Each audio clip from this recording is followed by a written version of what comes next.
What's up, everybody? Jared Sandler here from Surprise, Arizona. The Rangers have gotten their Cactus League season underway. They fall in 6 innings to the Royals 3-2. So that quest for the ever elusive perfect Cactus League season will have to at least wait one more year. But what I want to chat with you about some of the position player starting battles or just roster battles that might be worth following throughout spring training. Now, I do this with a caveat of there's always a guy. Sometimes it's a pitcher, sometimes it's a position player. Maybe there are multiple guys in a given spring training who kind of come out of nowhere to put themselves into the conversation for, again, whether it's a starting role or just a roster spot. But as of right now, this appears to be the roles that are up in the air, up for grabs, stuff of that nature. Again, we're focusing on the position players here today. So in no particular order, maybe just kind of going around the diamond, we'll start with the catching spot. So it seems that Jose Trevino is going to be this team's opening day catcher. The way that the coaches and front office have even articulated some of their thoughts surrounding the catching spot, it appears that way. And Jose certainly earned that. So that means that the backup catcher spot is one that is up for grabs. And the backup catcher is maybe a position with more responsibility than a typical backup, because a starting catcher is not going to start 150 games, 140 games. To me right now, if I had to handicap it, I'd say that the leader in the clubhouse is Jonah Heim. The Rangers acquired Jonah from the A's in the Elvis Andrus trade. He's a switch hitting young catcher who is well regarded defensively, who was simply blocked by Sean Murphy in Oakland. Sean Murphy, one of the top catching prospects in all of baseball, and maybe at this point no longer a prospect because of the service time that he's logged. But I think there's a really good chance that Jonah Heim is this team's opening day backup catcher. Whether it's opening day or at some point, the Rangers didn't just acquire Jonah Heim for fun. I think they believe that he has a role moving forward. It's just a matter of whether that's, starting on opening day or not. He made his major league debut last year, incidentally, at Globe Life Field against the Rangers. Drew Butera provides a veteran option with the young pitchers who are going to be cycling through them on the mound for the Rangers, having a respected veteran, a leader who, develops great relationships with pitchers, and Drew Butera might be enticing. Again, to kind of offset that, the counter would be, well, Jose Trevino is advanced at that, already. And Jonah Heim apparently is as well.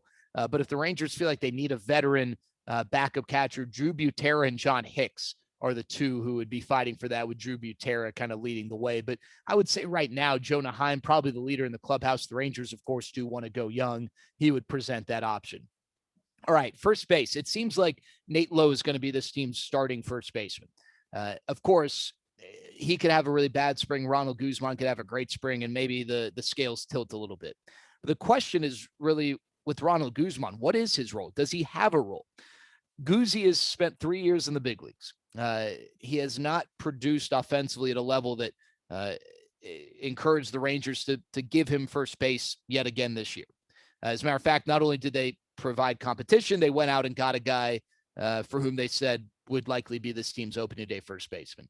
Ronald Guzman then went and playing for Gigantes in the Dominican Winter League, went and won the Dominican Winter League MVP, which is no small accomplishment, but it doesn't necessarily guarantee anything as far as adjustments, improvement, success. He did all he could, though, from the period of the end of the season until now to, get the arrow point in the right direction. With Ronald Guzman, he has volunteered himself to learn and play the outfield. Can he do it adequately? That remains to be seen. There's certain skill sets that you would think maybe he doesn't have, the speed, the quickness, but he does, of course, have the arm. Can he remain on the roster as a backup first baseman? Or is he a guy who is out of options and is going to get designated for assignment? He could clear waivers. I'd say it's a coin flip and he could stay in the organization, but that to me is something worth following. How does Ronald Guzman look this spring? Are there adjustments that are noticeable? And is he going to earn his place on this roster as a backup, maybe as a starter, or is he going to find himself designated for assignment? And if you want him to stay in the organization, with him having to clear waivers.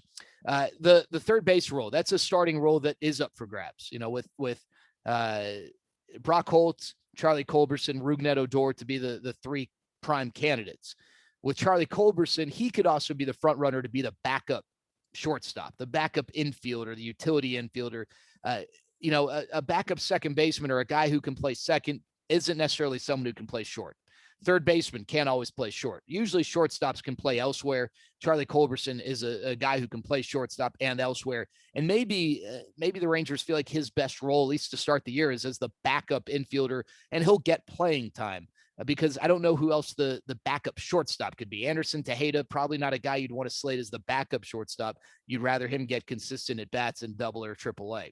So Brock Holt, I think, is the leader in the clubhouse. Obviously, Rugi is the total wild card, but I don't think he's really got a strong chance to be the opening day third baseman. So both Brock Holt and Charlie Culberson are utility infielders. Charlie Culberson better at short, and in a way that might work at his disadvantage. At least Ty goes to the non-shortstop in this case, because this is not a shortstop job. This is for third base. Brock Holt, probably a better defensive third baseman. But those are the three guys who are in the running there. Rougned Odor. This isn't necessarily a position thing. This is a Rugi thing. It appears that Nick Solak is going to be this team's second baseman. As long as he can show that he can play the position defensively, that's going to be his job. What do you do with Rugi? He is, at this point, a second baseman only who is trying to add defensively to his versatility, be it third base or the outfield. But is he an asset in those spots? I mean, it's tough to imagine that he will be an asset defensively at third or an asset defensively in the outfield. He's a left-handed hitter who, coming off the bench, would be a guy on the bench with a starting lineup that's going to have a lot of lefties. And the question is, what's his role? Where does he fit? Is it viable that he is on the roster if he is not starting somewhere? That's going to be something worth following. Now, whether you like it or not, the contract does play a role here. The contract does give him more lives than the average person. So maybe the Rangers say, all right, we're going to give him one last chance, but he might not have that last chance beginning the season as a starter. But obviously his trajectory is worth following. And then the final one here is the outfield distribution. There are 5 guys who figure to be front runners to make this team: Joey Gallo, David Dahl, Leody Taveras, Chris Davis, Willie Calhoun. The one guy of those 5 who, if all are healthy, probably is the one who's got the least confidence points assigned to making the team is Chris Davis. Even though they just traded for him, that trade was not centered around Chris Davis. He's just the most recognizable name. Joey Gallo is your right fielder. Leody Taveras is the heavy favorite in center, with Delino DeShields chasing him down. And the left fielder is David Dahl. Now, the quick little caveat here is David Dahl's recovering from shoulder surgery, non-throwing arm, right shoulder surgery.